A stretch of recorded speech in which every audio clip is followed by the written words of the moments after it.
আসসালামু আলাইকুম ওরহমতুল্লাহি ওবরকাতু। আবারও চলে আসলাম সেই মাধবপুরের কাঙ্ক্ষিত লাইভ নিয়ে। সম্মানিত প্রিয় ভাই ও বোনেরা, আশা করি সবাই ভালো আছেন। ওই যে দেখতেছেন বৃষ্টি আসতেছে, বেশিক্ষণ থাকতে পারবো না হয়তো ছাদের উপরে। ওই যে শফিপুর দিয়া বৃষ্টি হচ্ছে মনে হচ্ছে, শফিপুর এবং কোনাবাড়ি হয়ে প্রচুর বৃষ্টি আসতেছে ওই দিক থেকে। অন্য অন্য দিকগুলো একটু ভালো মনে হইলেও এই দিকগুলো খুবই বৃষ্টি জাপায় আসতেছে মনে হচ্ছে। অবশ্য আমার এখানে হালকা হালকা বৃষ্টি পড়তেছে। তো আমি আজকে আসলাম আপনাদের সাথে কথা বলতে। মাধবপুরবাসীর সাথে ঈদ কাটাইলাম, প্রথম ঈদ গাজীপুরে। এর আগে গাজীপুরে অনেক ঈদ কাটাইছি, কিন্তু মাধবপুরে প্রথম এবার ঈদ কাটাইলাম। মাধবপুরের বাড়িওয়ালাদের যত ক্লাম, মাধবপুরের বাড়িওয়ালাদের যত ক্লাইম কি বলবো। যারা মাধবপুরে আছেন ভাড়া বাড়ি নিয়ে, তারা হয়তো জানেন যে ভাড়া বাড়িগুলার মালিকরা কতটা ছেঁচড়া আর কতটা ছোট লোকই কাজ করে। কোরবানিতে থাকে, সবাই থাকে না, কিছু কিছু লোক থাকে হয়তো টাকা পয়সার জন্য অনেকে যাইতে পারে না, বা বিভিন্ন কারণবশত যাইতে পারে না, থাইকা যায় বাড়িতে, থাইকা যায় শহরে, মানে যেখানেই চাকরি করে, যেখানে কর্মসংস্থান, সেখানে হয়তো থাইকা যায়। এরকম প্রত্যেক ঈদেই কেউ না কেউ থাকে। যেমন কোরবানি ঈদে এবার থাকছি, তো প্রথম অভিজ্ঞতা হইল এখানে যেখানে যেই বাড়িওয়ালার কাছে ছিলাম, বাড়িওয়ালায় ভালোই 5 ওয়াক্ত নামাজ পড়ে, ঠিক আছে, 5 ওয়াক্ত নামাজ পড়ে, হজ করে আসছে, একটু কৃপণ টাইপের লোক, কিন্তু তার এই কোরবানিদের যেই কাজটা, এটা দেখে আমি খুবই অবাক হইলাম যে এমন একটা মানুষ সে কীভাবে পারলো। অনেকগুলা বাসা, তার বিষয় না, তার কি আছে সম্পত্তি এটা দেখার বিষয় না, তার কোরবানি জায়েজ হয়েছে, সে কোরবানি দিছে। কিন্তু আমি এই জিনিসটা এর আগে ঢাকা শহর বা গাজীপুর অন্য জায়গায় আমি ছিলাম, কোরবানির সময় হইল ছিলাম 2 একবার, এরকম কখনো দেখি না। এইখানে প্রথম দেখলাম যে কোরবানি দিল বাড়িওয়ালায়, প্রত্যেকটা ভাড়াটিয়ারে আমি দেখছি প্রত্যেকটা জায়গাতে বাড়িওয়ালারা তাদের মাংস আলাদাভাবে রাইখা দেয়, ভাড়াটিয়ারে ভাগ করিয়া 1 কেজি হোক, 1.5 কেজি হোক, 2 কেজি হোক বা হাফ কেজি হোক, ভাড়াটিয়ার বাসায় গিয়া টোকা দিয়া তারে পৌঁছে দিয়ে সে বাড়িওয়ালাই হোক বা তার ম্যানেজার হোক, যার মাধ্যমে হোক, পৌঁছে দিয়ে আসে। প্রত্যেক জায়গায় দেখতাম, কিন্তু এই জায়গায় দেখলাম এবার ব্যতিক্রম 2024-এর কোরবানির ঈদ। এইখানে দেখলাম যে কোরবানি দিল তারা সব কিছু গোছায় টোছায় নিয়া, সব কিছু ওকে কইরা, আল্লাহর হস্তে যেই মাংসটা দেওয়া হয় 3 ভাগের 2 ভাগ, তো 1 ভাগ নিজের, আরেক ভাগ আত্মীয় স্বজন, আরেক ভাগ হচ্ছে গরিব দুঃখীর।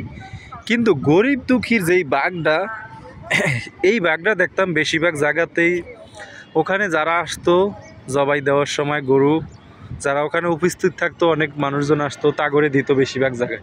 কিন্তু এখানে দেখলাম ভিন্ন রকম ওই মাংসগুলারেই প্রত্যেকটা ভাড়াটিয়ারে যদি বাসায় নিয়ে পৌঁছাই দিত, তাও বুঝতাম যে না, বাসায় নিয়ে পৌঁছাই দিছি।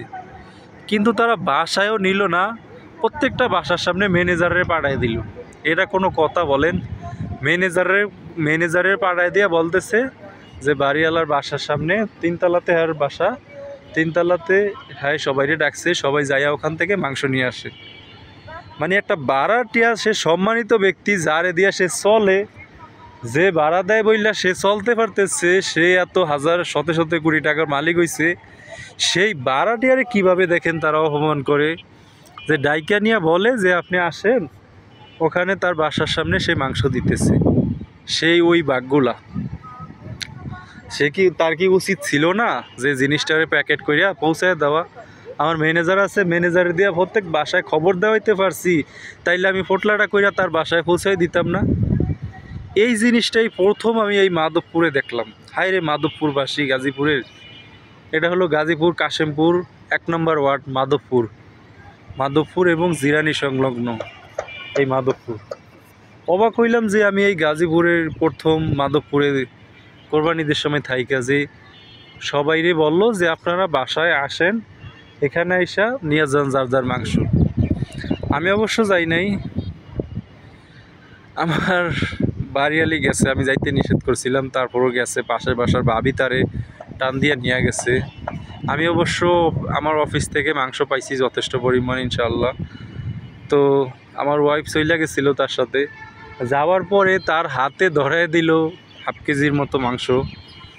তো যতটুকুই দেউক এটা বিষয় না, হাফ কেজি দেউক, 1 কেজি দেউক, 5 কেজি দেউক, ওটা বিষয় না। বিষয় হচ্ছে যে এইটা কি করে তারা পারলো, একটা ভারিয়ালা হইয়া জাগরে দিয়া তার সারা জীবন চলে, জাগরে দিয়া তো লাখ লাখ কোটি কোটি টাকা করলো, সেই ভাড়াটিয়াদের সাথে কি আচরণটা করলো সে।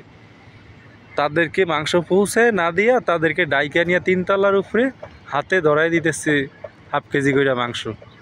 এইটা কি তার দেওয়া উচিত হয়েছে এইভাবে? আপনারাই বলেন। আরও তো সারা ঢাকা শহরে, সারা গাজীপুরের মধ্যে আরও তো মানুষ কোরবানি দেয়, কিন্তু মাধবপুরের মানুষগুলা এইরকম ব্যতিক্রম কেন তা দেখা জানি না। তবে মাধবপুরের মধ্যে আমার বাড়িওয়ালা না, অন্য বাড়িওয়ালারও সম্ভবত এরকম। তবে আমার বাড়িওয়ালাটা কি শুধু এরকম নাকি আমিও বুঝতেছি না যে এইটা কি হয়। হ্যাঁ, আপনারাই বলেন। জাগরে দিয়া সে এত টাকা কামাইতেছে, এই মাধবপুরবাসী কিভাবে চলতেছে, এই যে মাধবপুরের স্থানীয় লোকগুলা কিভাবে চলতেছে, এই গার্মেন্টসে চাকরি করা গরিব দুঃখী অসহায় এই ভাড়াটিয়াদের টাকা দিয়া চলতেছে। প্রত্যেকটা শ্রমিকের এই যে একটা করে বাসা, একটা মালিকের 100-150 বাসা, 200, 300, 500, 1000 বাসা, আবার কারো 10টা 20টা এরকম এই বাসা ভাড়াগুলা দিয়া চলতেছে। এক একটা বাসা ভাড়া 4000, 5000, 3000, 3000, সর্বনিম্ন বাসা ভাড়া 2500 টাকা এখানে দেখলাম, তাও টিন সেট। তো আমি দেখে অবাক হইলাম যে বাড়িওয়ালার ব্যবহারটা, যে এই প্রথম আমি মাধবপুরে থাকলাম গাজীপুরে, আর এই মাধবপুরের বাড়িওয়ালার, যেই বাড়িওয়ালার বাসায় থাকি এই বাড়িওয়ালার বাসায় এরকম করলো, তাইলে অন্য বাড়িওয়ালাগুলা কীরকম হইতে পারে আল্লাহ পাক ভালো জানে, জানি না। তবে আমি খুবই অবাক হইলাম যে এইটা সে করতে পারলো। হ্যাঁ, প্রত্যেকটা ভাড়াটিয়ারে ম্যানেজার এসে ডাকতে পারলো, অথচ ম্যানেজারের হাতে ধরাই দিতে পারলো না যে তোর ডাকা লাগবে না, তুই হ্যাঁ করে এই যে পৌঁছায় দিয়া এই যে ধর এটা লইয়া যা, এরকম করতে পারলো না।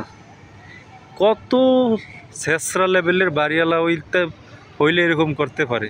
হায় রে মাধবপুরবাসী, ইজ্জত আর রাখা হইল না মাধবপুরের।